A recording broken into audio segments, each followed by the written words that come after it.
All right, I wanted to make sure we have a close on a positive note, and I really appreciate what Dr. James Martin said about being optimistic. So I want to focus on our successes and moving forward, so thank you, Bob.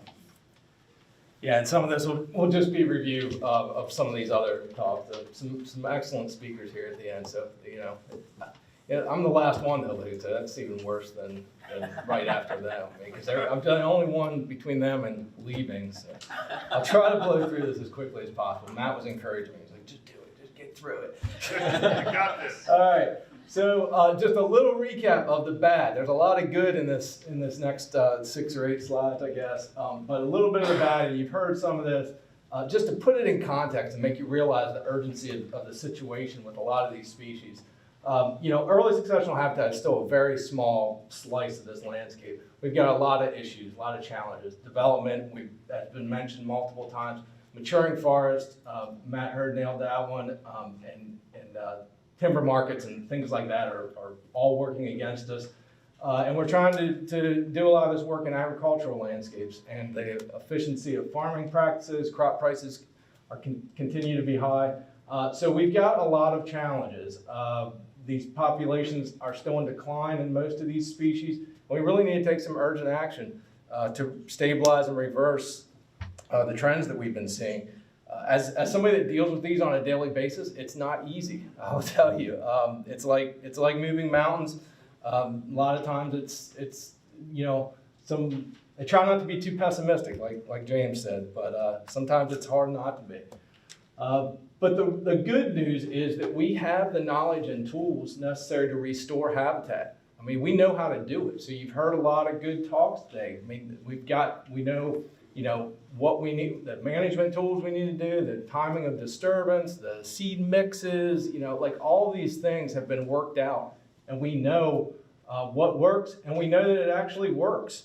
And I'm going to go through a few of those successes. I can't really highlight them all, but there's some great things happening, and I've really never been more optimistic about the future of our quail and grassland birds and the future of what we're moving towards with all of our great work and partners that are involved.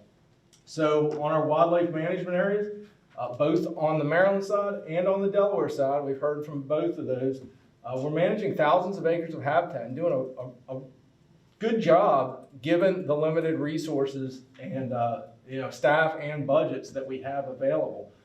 We've got some really good news with the highest numbers of bobwhite ever recorded, both on Cedar Swamp and 2 of our WMAs in Maryland.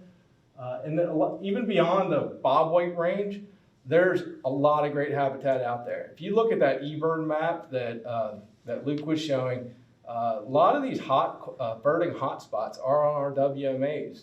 They're providing this diversity of habitat that's not available on other places. So they're seeing these species that are uncommon in our landscape, but are there on our WMAs. And good news on the Maryland side, I think Karina had mentioned, but we've got a new WMA that was purchased 4 or 5 years ago. We just are working through the management plan on that. It's in Queen Anne's County, and we're hoping to establish the largest chunk of early successional habitat, contiguous chunk, about 500 acres or so on that property. So that'll be happening over the next 3 or 4 years. So it's exciting news. It's going to take some time to develop that, but it's great to see that happen. Hopefully that can become a real core focus area for our quail and grassland bird efforts in the state.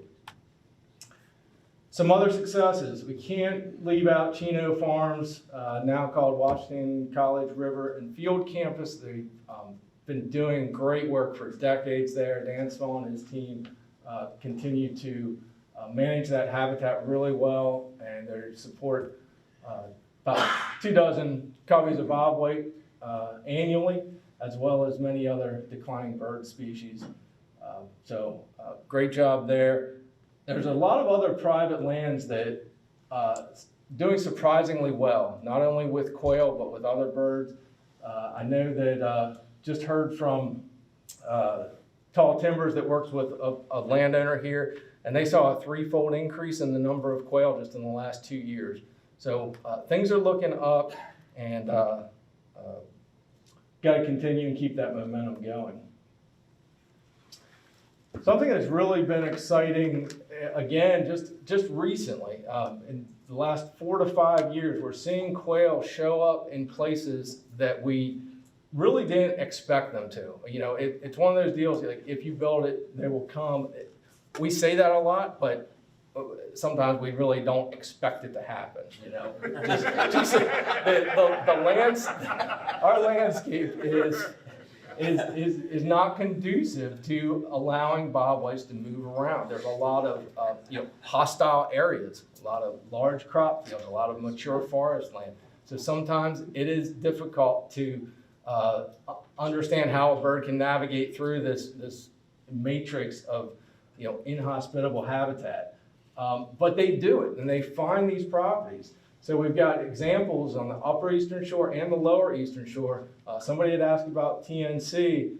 Yeah, they started to manage with timber harvest and burning, not for quail. This wasn't specifically for quail. They were trying to restore the ecosystem there on these natural sand dune communities. Without getting into too many details. And quail just showed up, right? And this is a place where they were not documented for 10, 12 years, according to eBird and all the surveys, Breeding Bird Survey and all these other ways that we have to look at that. So really exciting that they're showing up on these places that that we might not have expected it when we first went about it. I just throw this in there. This is from a landowner that's actually here today. I won't call him out and put him on the spot. And I asked him if I could use this. These are the good days. So we have a lot of bad days as a quail biologist. You have some good days, right? So this is an email from a landowner, and we had talked several times. We were going to try to get together, and then COVID hit, and just schedules are busy or whatever. But he bought this property. I'm not sure, maybe 4 or 5 years ago. Started to work on it, and he actually had kind of written off quail in a way, I think, because he was in an area where there was not typically quail. And I know the big property across the road, they haven't seen quail in 15, 20 years. I talked to the manager there all the time. So it kind of was like, yeah, it'd be nice to get quail, but it's not likely. But he really was into turkeys and deer, started to establish some turkey nesting and brood habitat, and lo and behold, quail showed up. And I thought it was cool because this kind of encapsulated everything. I was actually working on the slides for this talk when I got this email. And so what did he do? He burned a place in March and for 2 years in a row, let an area go fallow. We heard about that from Luke. Cut some trees in a hedgerow, so he's letting sunlight in. So he's using some timber harvest, even though it was non-commercial. And it's messy with lots of wildflowers. So yeah, early successional habitat is messy, and the birds showed up, so it can happen. So it really encapsulates a lot of good messages there in that one email. And just a quick view, he sent me a few photos of that, and did some cutting, and it turned into some fantastic habitat. So great job there, and just should serve as a source of inspiration for landowners that are wondering if that can actually work.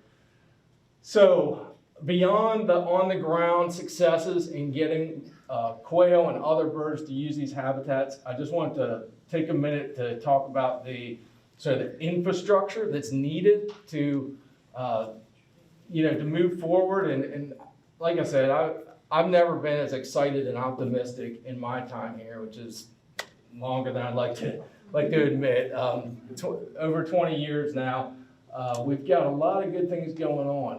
Dan Lawson and the others at NRCS that are dedicated to wildlife, providing technical assistance to landowners with a real wildlife focus, has been great. I mean, they're wonderful.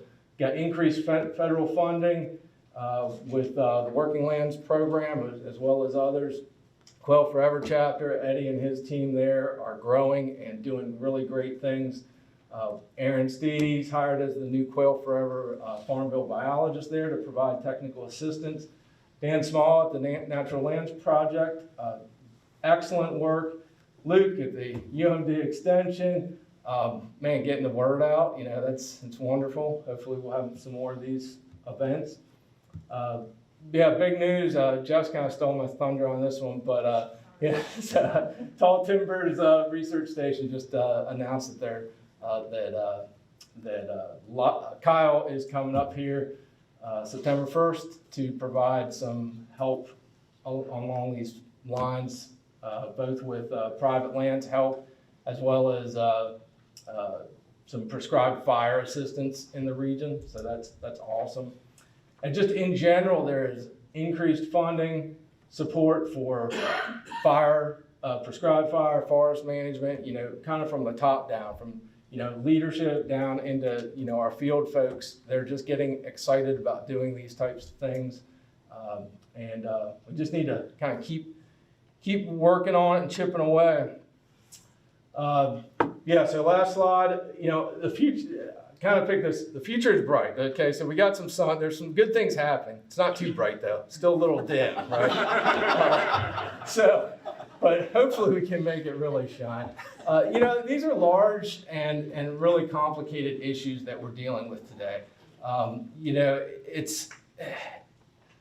but I think they can be overcome. I kind of wanted to just finish up by challenging you all. We have a lot of land managers in this room, and whether you're a private land manager or a public land manager, you know, really think about what you want to see on your property. You know, it's easy for the private folks. You can do whatever you want. You know, public land managers have some different objectives to balance, but you know, sometimes it's helpful to kind of sit down and think about what's the goals and objectives. You know, what do you want to see on that property? Think about if there's a field that's being leased out to a farmer. You know, is that doing something that you need? You know, is it doing something to help you reach those objectives, or are you just leasing it out to that farmer because it's always been done that way? That's always the bean field, so that's why we do it. Same can be said for our forest. You know, look at the patch of woods. Is it the same as it was 40 years ago? You know, is it perhaps aged out of that diverse stage that's providing habitat for a wide range of species, and you're losing that ground cover, and you're really not providing habitat for that full range of species in that forest? So, you know, look for these opportunities to do something for early succession wildlife. And I think if we just keep stacking up these success stories, you know, hopefully we could have, you know, 2 hours of these slides in a few years where we just have landowner after landowner. I think that's the way we're going to keep these species on our landscape. So with that, I guess you get some closing remarks.